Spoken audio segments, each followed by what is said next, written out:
What's up, Red Devils? Today is September the 18th, 2019. I'm Emma Spitznagel. And I'm Caleb Parham. So lately there has been a ton of new teachers at Central High School. Right, like I went to the freshman academy, it felt like it was ghost town. I knew none of the faces there. Me neither, but our very own Farron Gainey went and checked it out with one of the teachers who actually used to work at South Girard. Really? Let's take a look at that. Today we will be interviewing Coach Pritchett, a new teacher at CFA for the 2019-2020 school year. Let's see what he has to say. I'm really liking it here at CFA. Obviously, we're having a lot of fun at CFA. It's very fast-paced. It's moving very quickly. A lot's going on. I really enjoy being here, connected with the high school. It's just a really great opportunity to be a great teacher here at a great school. My favorite thing I think about this school year will probably be following our state championship football team as they strive to make it 2 in a row state champions. I love going and seeing them every Friday night, cheering them on, and just really enjoying football season. My hopes are that every student that takes my class be able to achieve their IC3 certification. That's an opportunity for them to be able to put something on their resume that shows that they have achieved a certain amount of skill and knowledge in a certain area that can then help them hopefully get a job, get a career in the future. Well, this is my second year as an Rdtv member. But this is your first year. How's it been? Right, it's my first year at Rdtv, and I learned that I have the credential, which is going to take a lot to do. Yeah, we've had a lot of students recently at CTE building start credentialing. We have Taylor Franklin with that story. Let's take a look at that.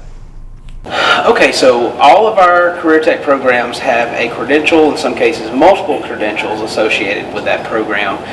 These credentials are certifications that are recognized by business and industry. For example, in Rdtv, there's the Adobe Premiere Pro certification. That's not necessarily a school-based thing. That is a certification that means something to people in the television production world. It shows that you possess the skills to edit film, and you would be a valuable employee or a skilled person to accept into a college. Same thing with automotive, same thing with carpentry, and so on and so forth.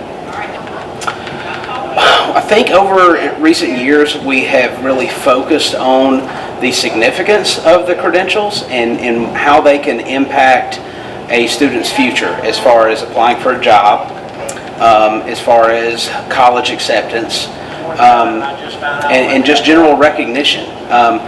They are part of the statewide report card. They are factored in there, so it helps Central as a whole, but specifically it helps that student because they have a certification that they can prove to the world that I have been trained and I possess certain skills, therefore you should hire me or you should accept me into your school. Okay, well, I mentioned the statewide report card. Career Tech credentialing is part of that in the fact that it is a college readiness indicator, or CRI is the language we like to use in education, I guess. It just shows that a student that possesses one of these certifications is college or career ready, meaning that certification that they got in culinary arts, for example, means that they are Serve-Safe Manager certified, meaning they know the ins and outs, the do's and don'ts of sanitation, safe food handling, things like that. They're ready to work in a kitchen, whether it be a fast food restaurant or a fine dining establishment. And like, again, it's something that is industry based, not necessarily a textbook only exists in school type thing. This is something that means something to employers.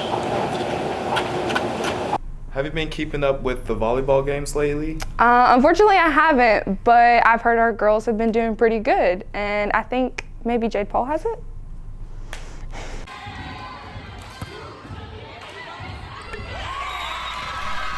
Last night, our undefeated varsity volleyball team gained their first loss against the also undefeated Auburn Tigers for our second area game of this season. Our JV team also played Auburn and put up a tough fight, but couldn't pull through and lost both sets. Back to you, Emma. That's all for our sports. Here's announcements.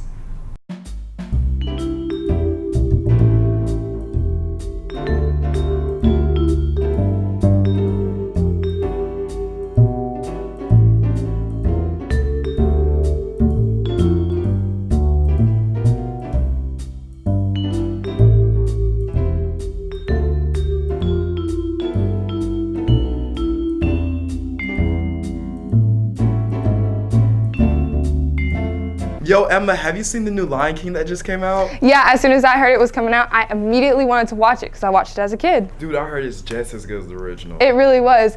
But Disney is also rebooting some old shows that they used to produce. Right, and Haley has a whole story about pop culture today. This year has been big for Hollywood culture with the remake of some of our favorite TV shows. Here's a list of some TV classics coming back within the next year. Number 1, The Jetsons. The classic 80s sitcom is set to air again within the next 2 years on ABC. Coming in at number 2 is a personal favorite of mine, Blue's Clues. The Nickelodeon show most of us grew up watching is set to air in November of this year. Also in recent news, Blue is actually a girl and not a boy. Number 3, a popular favorite of mine is Disney. Lizzie McGuire is set to air within the next year, starring the famous Hilary Duff. Number 4, Rugrats. The Nickelodeon favorite is set to air sometime in 2020. Last but not least, Disney's High School Musical is coming in at number 5. The popular musical is set to air on Disney Plus in 2020. That's all for Pop Culture Red Devils. I'm Haley DeBose and have a fantastic day. Well, this has been your Red Devil Television with Emma Spitznagel. And Caleb Paul. Have a great Red Devil day. Woo!